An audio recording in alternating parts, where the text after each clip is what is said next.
Hello friends, welcome back to trading with peace and I hope you guys are trading with peace. इस video में हम बात करेंगे जोमेटो के स्टॉक को लेके और इसमें एक डिटेल एनालिसिस करेंगे कि क्या इसमें हमें अपॉर्चुनिटी नज़र आती है और टेक्निकली फंडामेंटली सब इस पे हम बात करेंगे। सबसे पहले तो आपने एक न्यूज़ सुनी भी होगी जहाँ पे जोमेटो स्विगी इन्होंने एक प्रपोजल रखाया था कि हम एक लिकर जो यानी शराब होती है इसको भी ऑनलाइन डिलीवर करना चाहते हैं। तो अभी इस प्रपोजल पे रिव्यू बाकी है। तो अगर ये भी हो जाता है तो इनकी सेल्स और भी अच्छी होने की हमें पूरी उम्मीद है और इसी को लेके हम स्टॉक के एनालिसिस कर रहे हैं कि क्या इसमें नज़र आता है। This video is only for your educational purpose. कृपया मेरे कहने पे अपना एनालिसिस मजबूत करें। अगर आपको कुछ वैल्यू समझ आती है then you can think of trade और प्लीज़ चैनल को सब्सक्राइब करके हमें ज़रूर सपोर्ट करें। अगर हम बात करें जोमेटो के स्टॉक में, आप देखोगे ऑल टाइम हाई के करीब ट्रेड कर रहा है स्टॉक। और अगर हम इसमें एक बात करते हैं चार्ट पैटर्न की, तो आप लोग भी एग्री करना कि आपको ये समझ आता है इसमें या नहीं आता इस वाले चार्ट पैटर्न को जो मैं आपको बता रहा हूँ।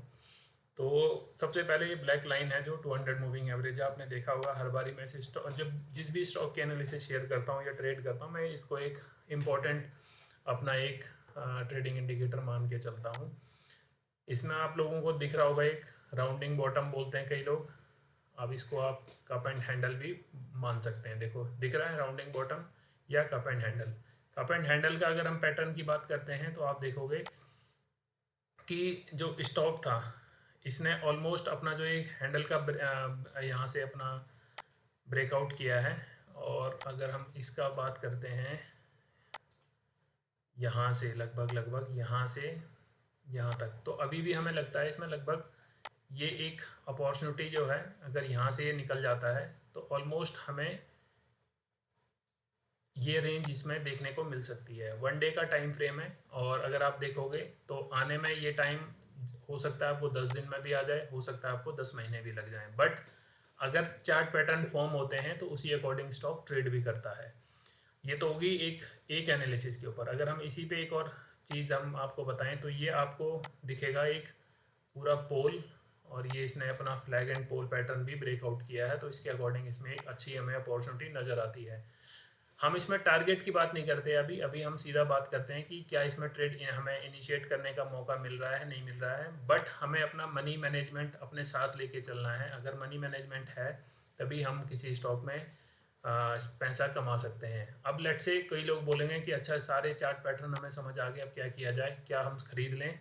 तो जो भी आपकी रिस्क कैपिटाइट है उसके अकॉर्डिंग आप शेयर को खरीदें। और लेट से आपके पास 1 लाख रुपए की कैपिटल है तो आई वुड सजेस्ट 10% ही एक स्टॉक में लगाएं। लेट से 1 लाख की कैपिटल है तो 10,000 से आप इसमें ट्रेड इनिशिएट कर सकते हैं। बाकी डिपेंड करता है कि आप कितना उसमें रिस्क ले सकते हैं। इक्विटी में मैं बात कर रहा हूँ, हम इक्विटी होल्डिंग की बात करते हैं। दूसरी बात आती है जब आप स्टॉक को खरीदते हैं तो मोर एंड लाइक आप उस बिजनेस को खरीदते हैं ना कि उसके प्राइस को खरीदते हैं। लेट से हमने जोमेटो की अगर हम बात करते हैं तो लोगों ने 74 रुपये पे ये खरीदा है। इससे पहले भी हमने एक एनालिसिस की है जहाँ पे हमने बात की थी कि जोमेटो कितना क्या कुछ हो सकता है, चैनल पर ऑलरेडी वीडियो है। अगर हम इसके बिजनेस की बात करते हैं तो बिजनेस हम सबको पता है कि एक फूड डिलीवरी ऐप है जिससे आप खाना अपने घर बैठे किसी भी रेस्टोरेंट से मंगा सकते हैं। ये इसका एक फंडामेंटल अगर हम देखते हैं तो फंडामेंटली हमें ये स्टॉक ऐसे दिखता है इसमें जिसमें कि इसका मार्केट कैप कितना है, ऑलमोस्ट अच्छा खासा मार्केट कैप है। रिजर्व देखोगे अच्छे खासे हैं, डेट बहुत कम है, डिविडेंड स्टॉक देता नहीं है। और अगर हम इसकी बुक वैल्यू की बात करते हैं तो वो दिखती है 23। सेल्स की सबसे अच्छे नंबर दिख रहे हैं 71%। P&L की बात करते हैं कि कंपनी जब से लिस्ट हुई है प्रॉफिट करती भी है नहीं करती है, तो आप लोग देखोगे इनके sales minus expense which is operating profit. तो यहाँ पे आपको मार्च 2024 में जो लास्ट ईयर का जो इन्होंने क्लोजिंग की है उसमें इन्होंने अपना ऑपरेटिंग प्रॉफिट पॉजिटिव दिखाया है और उसके अगेंस्ट में अदर इनकम जो दिखाई है, यहाँ पे अदर इनकम भी थोड़ी बहुत अच्छे खासे नंबर्स हमें पोस्ट हुए हैं जिसमें दिख रहा है अदर इनकम नॉर्मल।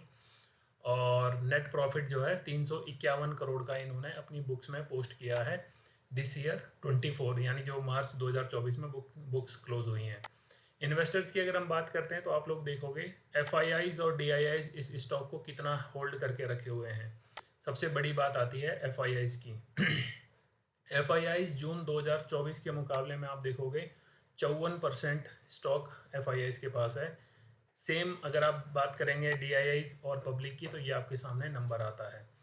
अब अगर हम इसमें बात करें प्रमोटर्स की होल्डिंग की तो हमें यहाँ पे प्रमोटर्स की होल्डिंग जीरो दिखती है कि वहाँ पे हमें जो भी इन्होंने बताया है कि फाइनेंशियल्स रिपोर्ट किए हैं screener.com को, उसके अकॉर्डिंग यहाँ पे जीरो दिखती है। बट ओवरऑल अगर हम बात करें कंपनी के स्टॉक को लेके तो ये हमें एक कहीं ना कहीं पॉजिटिव दिखता है। सेम अगर हम बात करें कि कौन कौन से लोगों ने इसको स्टॉक को ख़रीदा है, तो आप लोग यहाँ पे जाके भी देख सकते हैं, जो मैंने पहले भी बताया ट्रेंड लाइन में। तो यहाँ पे आप देख सकते हैं कि किस स्टॉक्स में बल्क डील हुई है, बड़े बड़े इन्वेस्टर्स किस स्टॉक के ऊपर नज़र बनाए हुए हैं। तो ये एक आपके एक हेल्प होती है कि जो आप एनालिसिस कर रहे हैं। लेट से हमने यहाँ पे बात की जोमेटो की, अगर आपको दिखता है कि कोई बड़ा म्यूचुअल फंड उस स्टॉक को एक सर्टेन प्राइस पे बल्क में बाई कर रहा है, तो डेफिनेटली उन्होंने उसमें कुछ वैल्यू देखी होगी, तभी उन्होंने अपना बड़ा पैसा लगाया है। तो उसको अगर आप थोड़ा रेफरेंस लेके, अपना रिस्क मैनेजमेंट लेके अगर आप होल्डिंग की तरफ जाते हैं, तो definitely you will get some money in stock market. I hope आपने वीडियो यहाँ तक देखी हो। थैंक यू सो मच, मिलते हैं नेक्स्ट वीडियो में।